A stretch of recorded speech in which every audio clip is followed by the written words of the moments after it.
in second place, but slowly closing the gap on the number 1 Nissan, circulating in 2:19 laps. Now 2 minutes 19. That's only 2:30 Eastern. So Bradley comes in. Andy Raymond's there. Yes, and down here at the Holden pit, obviously putting on the new front spoiler after that little incident. Bradley Jones looking quite comfortable, though, in the driver's seat. They're also putting on some new, fresh, slick tyres. The other car, the number 16 car, Win Percy, will also be coming in soon. It looks like they're having a little bit of problem here getting the front spoiler on. Bradley Jones sitting there as they wipe the front windscreen. Quite a lot of dirt, dust, and a little bit of mud still up there from when it was rainy a little time ago, but everything going fairly much to plan down here for the number 15 Holden. Thanks, Andy. I tell you what, if looks could kill poor old Brad Jones, he must feel awful at this stage. They were running there strongly. It only takes one little incident. The whole game plan is out. They've at least been able to get the spoiler on, but may have done just a little bit of damage there. I guess the damage would probably be to the mounting points. Yes. Of the spoiler. What they don't need to do is just hurry this along and then get out in the track and have all the gaffer tape fall out, then have to come in and do it all over again. Teammate Alan Grice in the number 16 car. Win Percy, in fact, at the wheel. Up the hill. I tell you what, Win is not buttoned off. The 15 car has tried to get out of the pits. They've another problem, they're pushing it back in again. Just for the sake of hurrying things along. We'll see what the problem is. And they got Brad back in the pit bay. And they're moving it back, further back down the pit road to clear the way for the 16 car to come in. That's a terrible time for young Brad Jones. It's obviously something that they can't fix in a minute and a half. He was in 6th position before this debacle, which is going to depress every member of the team, particularly that man. Look at the face. Well, they're still taking quite a while down there, AJ. Yes, they certainly are. The thing is, Brad Jones is sitting in the 15 car absolutely disgusted, and to be honest, no one quite knows what has gone wrong with the car. All the panic down here in the Holden pits is the fact that the Win Percy number 16 car is coming in, and it looks like it'll be coming in within the next lap. Everyone is ready. It looks like a regulation stop. There'll be a driver change. They're putting the slick tyres on. Alan Grice, of course, getting in. They've got fuel, but Brad Jones sitting in the car, unaware of what's gone wrong underneath him. Okay, yes, that's when you get your priorities. That's when you've got the number 2 car. They don't want the guys working on that. They're in with Win with a big chance of this. Gap 25.9 seconds. Bowes still slowly catching Scaife. Richards and young Mark Scaife continue to lead the great race on lap 95 over the Johnson-Bauer combination. Olsen and Crompton run 3rd on the road. Tony Longhurst, Johnny Chicotto are in 4th, and 5th Win Percy and Alan Grice. More of the great race to come in just a moment. This car number 34, the BMW 635, running in 16th position. Alan Grice been in and out of the pits, and he has rejoined in 5th spot. This is Ray Gulson and son. And they do a good job in this NEC-sponsored car. It is an old car. This is the car that Jim Richards campaigned through the Touring Car Championship and here at Bathurst in 1986. But it's still going strong. So is Ray Gulson. This is his 21st race start at Bathurst, and on all previous 20 occasions, he has finished the race. He's never failed to finish here. They did stop him from starting one year. He didn't qualify within 100 and whatever % of the field it is. And his son Graham does a great job, and they've got Kiwi Peter Beck on board for the weekend. So they're up there running, working their way down to a top 10 finish. Just ahead of them, the David Parsons, number 35, Peter Jackson Sierra. Just a lap or so back there, getting the car a little sideways. Let's have a look at that. Coming through Caltex Chase, a little sideways out on the grass. Spins back, but at least he's staying away from the sand trap, trying to bring the front of it around, drop it down again. No, he couldn't. It's still there. He's got to attack it from the other side now. get it pointed in the right direction. Wayne Park and David Parsons. Whoa. And the whole idea is you just have to keep it going. Get out of there. You've got it back onto the racetrack. Hasn't done any harm. He's up there and percolating along nicely, heading up Mountain Straight. I'll need some panels on that for its next race meeting.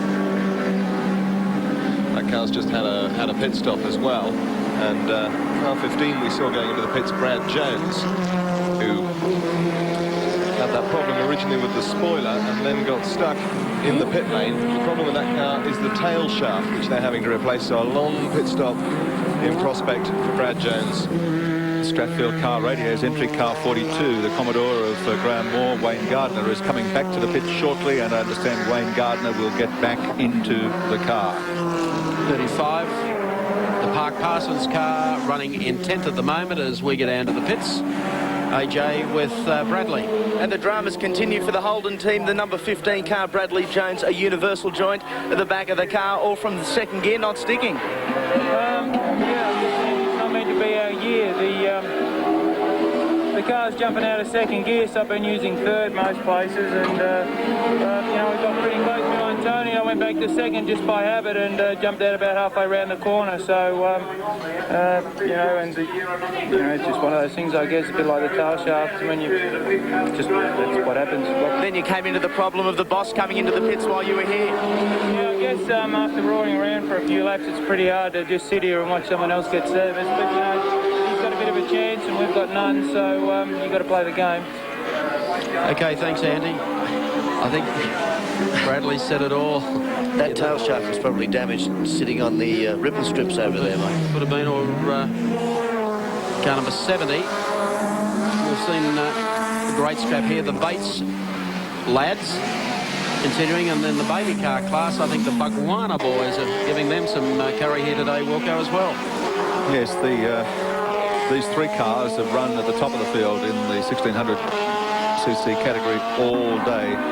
Neil and Rick Bates leading the category from Scott and Jason Bargwana in car 71, and car 74, Peter Verhey and Jeffrey Full have been holding down third spot. That's pretty much the way they've run all day.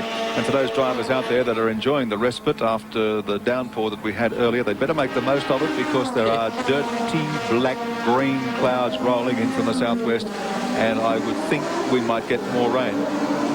Another 45 minutes, maybe an hour. No Pain Wayne comes out again. In the Strathfield Car Radio Commodore. Well, we're talking about hard luck stories. You saw the look on Brad Jones's face. I wonder if Alan Moffat is going back to emotional mode. Car 10 back in the pits once again. This time replacing a rear oil cooler, and the word is that it was Scaife who bumped him in the back and caused the problem. It's the Binding Smash Repairs entry. Frank Binding, Bob Tyndall, they had some trouble earlier in the race, but have managed to get the car up and running, and still out there circulating, although well down in the field at the present time. But it's a great experience. They want to get out there and wring every lap out of the car that they can. Is there any evidence of Scaife bumping the Moffat Sierra? I can't see any damage to the front end of that motor car. No, it continues nicely down Conrod Straight. Runs superbly from lap number 2. Coming down to the approach to Caltex Chase. They've picked up the pace in the Nissan, because JB in the Johnson Shell Sierra was starting to make some inroads. But have a look at split times. 28.3 seconds, the gap from our race leader, Mark Scaife, back to John Bower. Olofsson and Crompton run third and the second, the Winfield Nissan GTRs. Fourth is Tony Longhurst and Johnny Chicotto. They're going to do it hard in the closing stages of this race. And in fifth spot, car number 16, Win Percy and Alan Grice. The great race continues in Mount Panorama. 1:59 remaining. That the entry of Cotter and Dillman, the BMW M3 sponsored by Impala Kitchens, has run its race. If you can't stand the heat, get out of the Impala. They did have fire down below. They had a bit of bad luck with this car, actually, in the final qualifying session Friday afternoon. They put rods through the engine. They had to take out the 2.5 litre engine. It was the last one they had. Put in an old 2.3 litre. And but it's been running up to this point fairly well. But I think they've run their race now. Now the chips are not only down, they're burning. Brad Jones is back on the track with a new tail shaft, and Peter Brock is in the pits changing his second tail shaft for the day. I think we've spotted one weakness with the brand new Commodores, the VPs. Car 44 is also a Commodore VL model. Stuart McCall and Peter Gazzard. McCall from Tasmania, Peter Gazzard from South Australia. They've got Channel 9 sponsorship on the car from Mount Gambier in South Australia. And never anticipated being in the firing line for top honours here, but considering the conditions and the attrition rate among the rest of the field, they've done a terrific job, because they're in the top 20, running in 19th position at the present time, and with conditions drying out, and keep fingers crossed they stay that way, and as long as they can stay out there circulating, they're going to finish a very respectable race here. And Peter Gazzard, as I recall, winner of that Search for Champion. That's correct, yes. And only a youngster, and very well. Johnson and Wall. Now, this is the farmer from North Queensland, Warren Johnson, that came here and drove with his brother. That's right, last year. They're from the Atherton. That's right. Totally. Has teamed up with Des Wall, whom we see a lot of on 7 Motorsports through the year, mostly in sports sedans. Warren mentioned, I think, last year that all the locals all assemble in one spot because they only get the reception in one area there. For Bathurst, they all sit there and cheer Warren and the boys. Well, they'll be cheering today because they're in 15th position and still running strongly. They've not been involved in any trouble, no incidents, no mishaps, no mechanical failures. Trying to put the mockers on it, Gary. No. Touch wood. We've got those black clouds coming in. It still looks very bright on the side of the circuit, but another 10 minutes is going to see the curtain fall once again. We're going to lose visibility, and we may lose this dry track. They're very heavy rain clouds moving in from the direction of Orange City. So Warren Johnson continues in the Commodore. As Gary mentioned, that he's been running very conservatively all day, but he's up there in the 15th. The gap between Mark Scaife and John Bowe was running about 26 seconds. Mark Scaife has responded to that and has opened it up by about another 4 seconds. So Scaife is well and truly in control in the Nissan GTR, car number 1. As Warren makes his way to the top of the mountain. BP cutting. And here's the man of the moment, Mark Scaife. Driving the wheels off the Nissan GTR today. The HRT Commodore sitting in behind him. But a lap down. I tell you, he's not sparing the rod, young Scaife. No, he's having to earn his money today, isn't he? Doing a good job on this. I guess the big question has been, what will Freddie Gibson's team do, given that the turbo era ends on the 31st of December of this year? He's only got 2 ways to jump. And I believe it will probably be in favour of the General. So the word does have it that Mark Scaife and Jim Richards are certainly running V8s next season as of January 1st with the Shell Australian Touring Car Championship. Great Nissan race cam. Give you an idea of Mark. We pan it around as he comes over the top of the mountain, heading down towards Skyline.